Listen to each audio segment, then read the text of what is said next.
Michael Wargo, team pilot with Precision Aerobatics and Hobbyking, and today we're going to do something that I do with every aircraft I have, and I think everybody should, and that is dial it in. We're going to try and dial in this aircraft to make sure it's flying perfectly for me.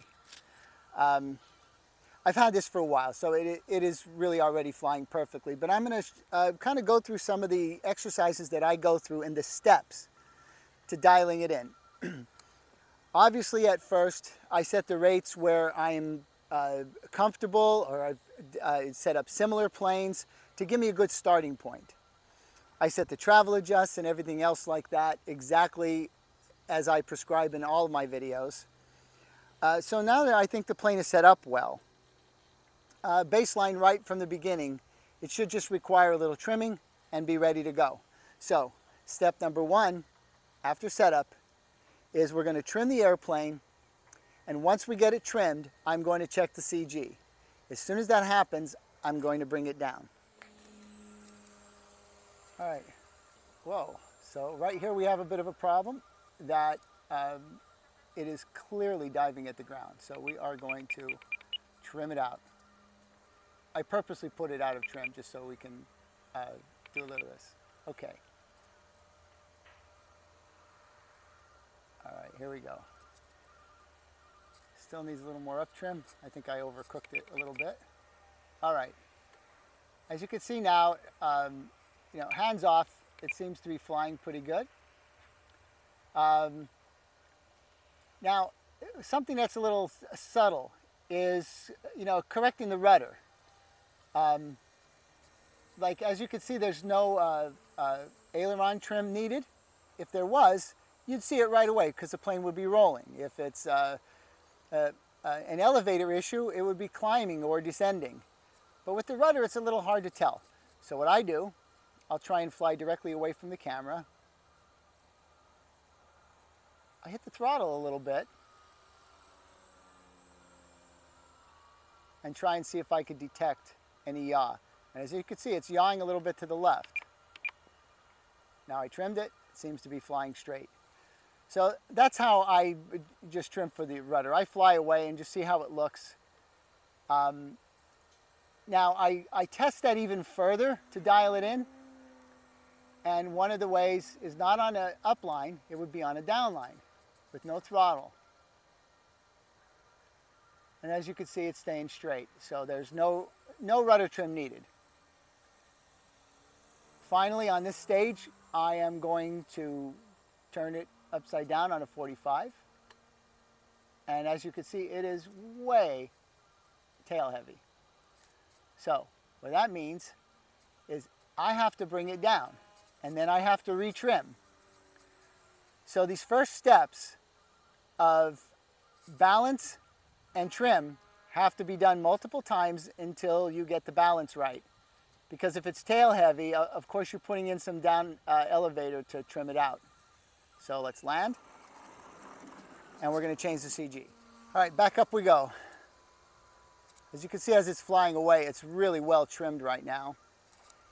I changed the CG a little bit. I'm going to go up at a 45, roll it over, and as you can see, I've got just a little tiny bit of down, and I think my CG is right on. Now, for the sake of demonstration, I'm not being as fussy with the CG as I normally would. So let's pretend it's dead perfect. My trim is perfect. And one of the first things I like to check as well is mixing or coupling. So right now, I did this on purpose. I changed it to where when I add rudder, it's pulling towards the gear. Do you see it? So I'm going to try the other side as well and see what it needs. So now when I do a left, what's going on? Look at it, it's pulling towards the gear again. Now, again, I did that on purpose. I dialed some of that in for demonstration purposes. This plane was bang on, you know, perfect before I started this today. So I'm going to land.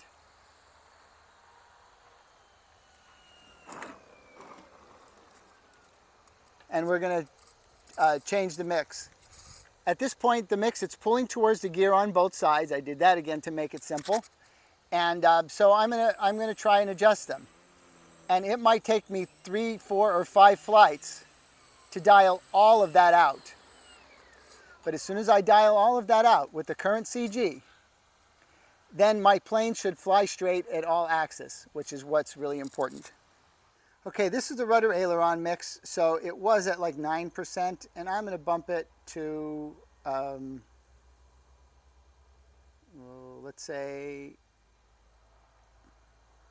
14%. And on the other side, it's -11, and I am going to go ahead and bump that up to a similar number. And we're gonna, I'm sorry, anyway, and we'll see where that takes us. Okay, here we are. We're gonna check it again. On the right side, it looks pretty good. Still pulling just a hair. So 1 or 2%, and we'll be fine on that side. I'm gonna go to the other. This is right to left. We still need a couple of percent on that side. So I am going to bring it down. Okay, I've taken a little bit out, and it looks perfect. So we're right on the money on the left side. I'm going to check it with right rudder and see how we do. And look at that, just perfect. All right, so what this means for me is that the knife edges are gonna hold, the point rolls are gonna stay straight, and in and out of every rolling maneuver, I can make sure that my plane is gonna stay nice and straight. Okay, now we bring it down again. Okay, we're doing great so far. So now we have a plane that we know is going to track straight, we know it's going to fly level, and we know it's going to hold knife edge really well, and all those type of things. Now there's a bunch of other things I'm going to have to check for, because they're very important in my flying. And one of the first one is, where's my low and high rates going to be, and do I need an extra rate to make sure that on high rates it'll rolling Harrier properly and won't maybe roll too fast or something like that. It's also very easy to over control the tail. So what we want to do is try these maneuvers, see how they feel, and dial them to your satisfaction. The first thing I always do is check my low rates and my snap rates to make sure that they're smooth. So this right here is my mid rate. Okay, this is my first shot at a low rate. So at this point, I feel like I have way too much elevator. It should not do a 10-foot loop like this. So I'm going to come down, and I'm going to change it.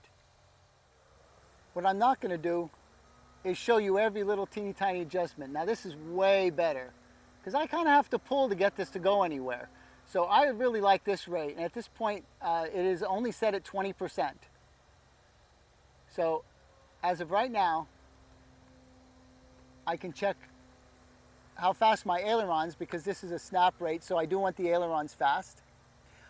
I am going to check to make sure my rudder does some kicking, just like that, to make sure I can snap properly and get a little barrel in there. And just make sure that every single rate is set exactly how you like it. And if you have to take 5, 6 flights to get it, just focus on one thing at a time. And then bring it in. And we look at the next thing in line. Now I've set my low rates exactly to what I like, or my snap rate and my high rates. So, now I'm going to work on my high rates. So now I'm going to flip it to full rates to do 3D. I automatically know that to hover and do Harrier, things like that, I'm going to want to stay on absolutely high rates. But the problem is, when I'm rolling Harrier, is it going to roll like this perfectly? Or is it going to be a little too fast?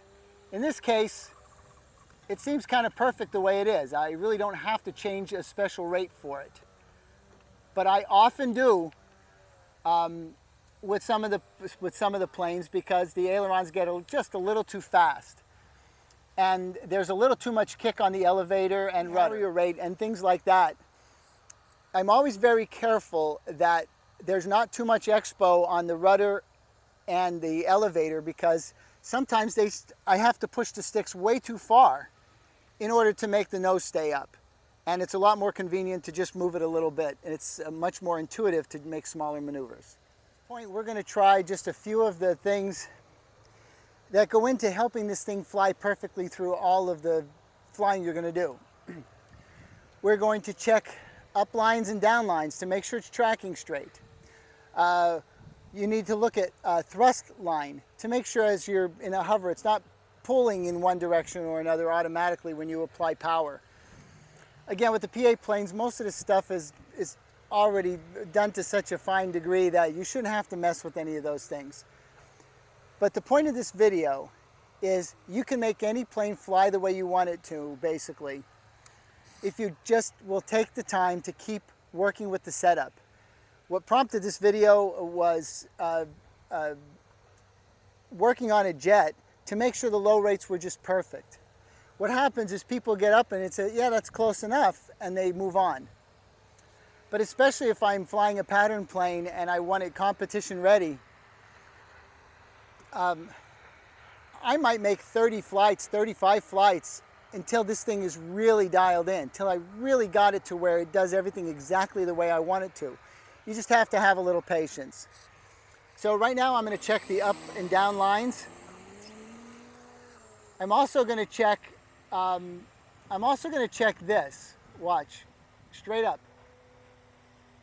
A lot of times if you pull straight back on the elevator or push straight down on the elevator like that, the plane won't track straight. It'll pull to one side or the other, or it will couple. It will just kind of yank out. Maybe it'll look like this somehow. It'll start rolling, in which case you have to take a look at the aircraft or mix these bad tendencies out. I have videos on mixing. You can see how to do it. But for right now, I'm going to very quickly check the upline. It's tracking very nice at about 3/4 throttle. I'm going to check the downline. And in this case, it's going dead straight down. All planes have a tendency on a downline to do this. This is what it will look like. It's on a downline, and then it will start to just want to fly out a little bit, just like this. And that's a natural tendency for the airfoil. So what we do a lot of times is when we hit 0 throttle, I might add 1 or 2% down elevator to make sure that if you're flying on a rate like a low rate or my snap rate that I'm flying very precisely, that you might want to make sure you put a little down elevator to make sure you get exactly that, a straight down or straight up aircraft. The last thing you're going to want to check for is differential. And that is when the plane is rolling, does it roll axially or does it want to come out? As you can see, that roll is dead straight. There's no barrel to it at all. If there is any barrel to it, which would look like this, it means one aileron is pulling on one side of the aileron differently than the other one. Check it on both sides. It'll look like that, where there seems to be a bit of a barrel, or the plane actually starts drifting to the right or left. So you will need to go into the differential settings and adjust it just a little bit, and it'll make sure that both ailerons are deflected exactly the same, or it might need a little more up than down to make sure it rolls straight and true. The big takeaway here is that you try as hard as you can, every airplane, to keep working on dialing it in to make sure it flies exactly the way you want it to. If I want to do a nice long slow roll or anything else like that, I want to make sure that this plane is flying true and flying straight. If I want to do a sharp upline, anything like that, all I'm concerned with is this plane does exactly what I tell it to without having bad tendencies of its own. Again, what we're trying to do is impress upon you that you should not accept a plane to fly anything less than exactly the way you want.